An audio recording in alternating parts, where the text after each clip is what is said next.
Today we actually have a brand new addition to the collection.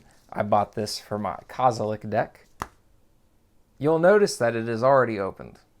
That is because I am silly. And my camera did something really stupid and really annoying, and I cut it open already. So we're going to pretend like this is here. Like this is connected to each other. And we're just real quick, just gonna snip, snip, snip, snip, snip. There. Oh, shit, it opened. Oh, who would have saw that coming? There we go. Dox myself, throw it right in the trash. I like y'all. I don't like y'all that much, where you can show up. I bought this for my Kozilek deck. I might be repeating myself, but I bought it minty, so it should be nice and pristine for us. What am I doing? Appreciate the art.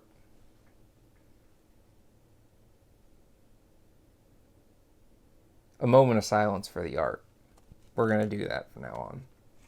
A moment of silence for the art.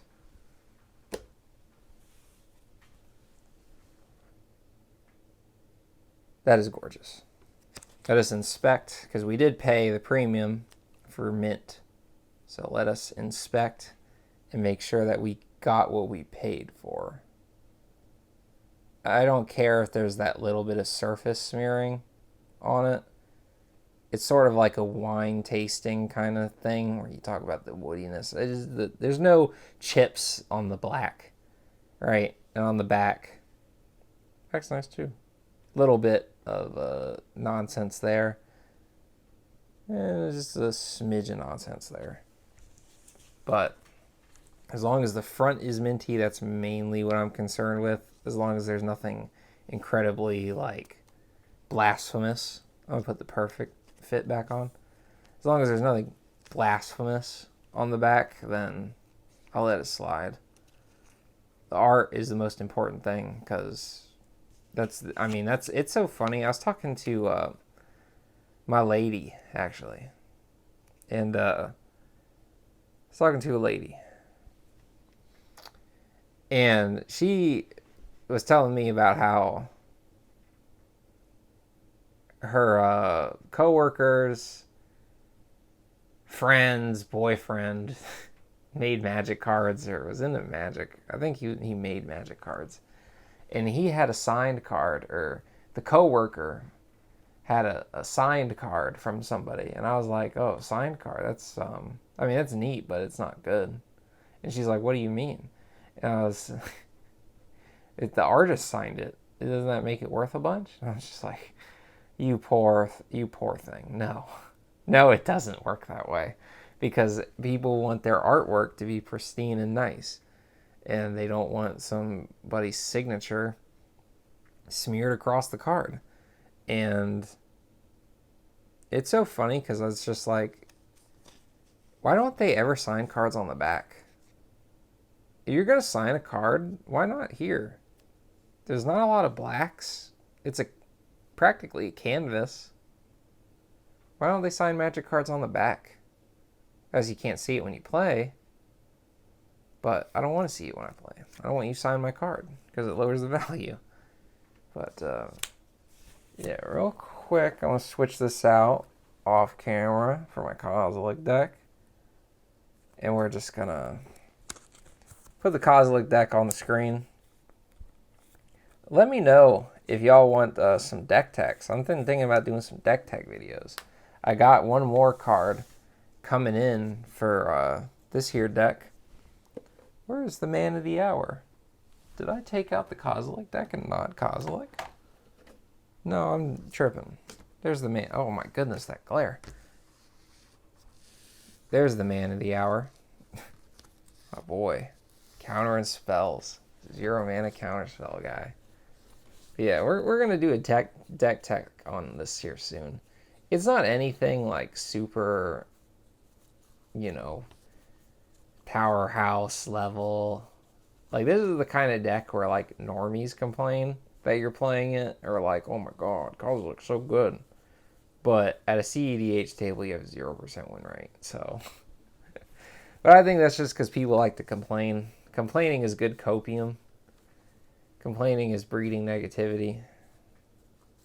So, You can do that if you want, but over here we're positive. I hate how it's Balin's tomb. I don't like Lord of the Rings. I'm not a Lord of the Rings guy. I'm not gonna say it's objectively bad, but it's not for me. It's a little boring. I like bling though, so maybe I can get into some ring action. But yeah, this deck is I opened this one actually. We had the video where we opened this.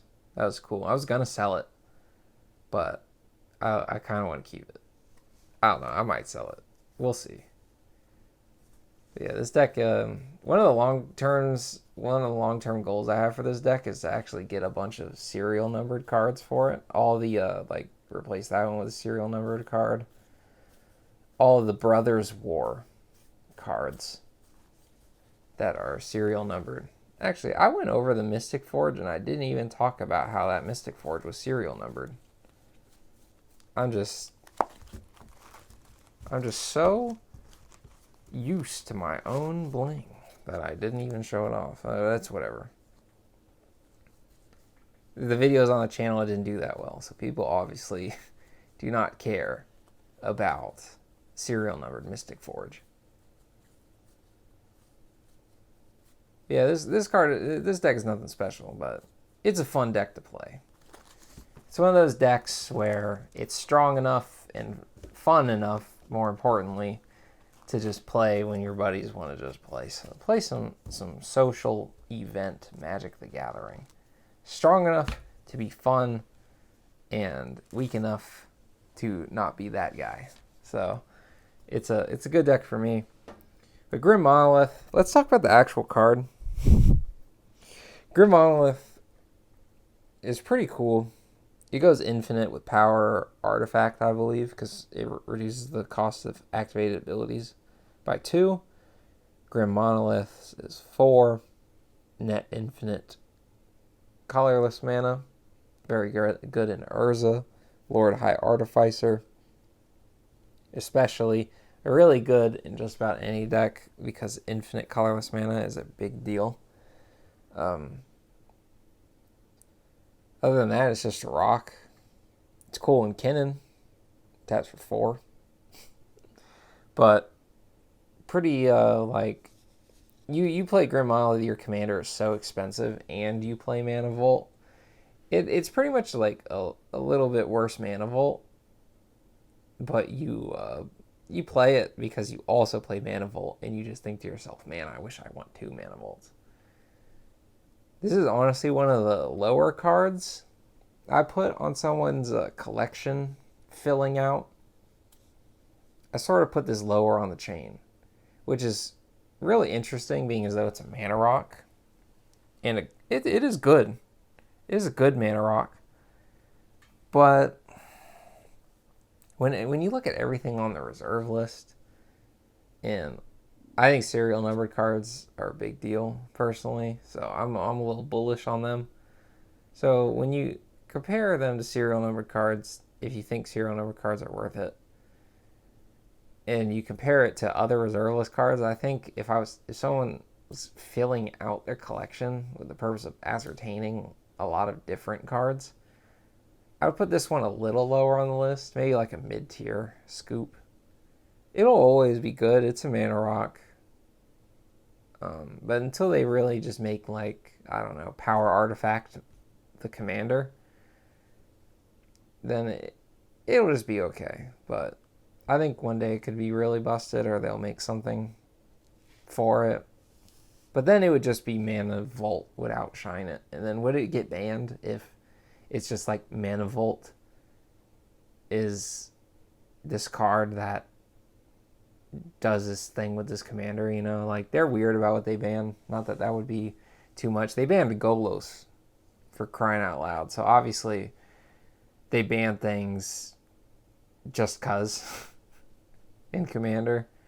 Some things I obviously should be on there.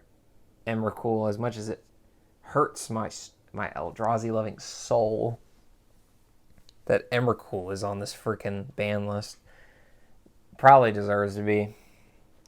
And then Fast Bond, yeah. Fast Bond is literally just play Fast Bond, play a bunch of lands, Windfall, play a bunch of lands, Wheel of Fortune, play a bunch of lands, pass, and then everyone tries to pretend like we're still playing a game.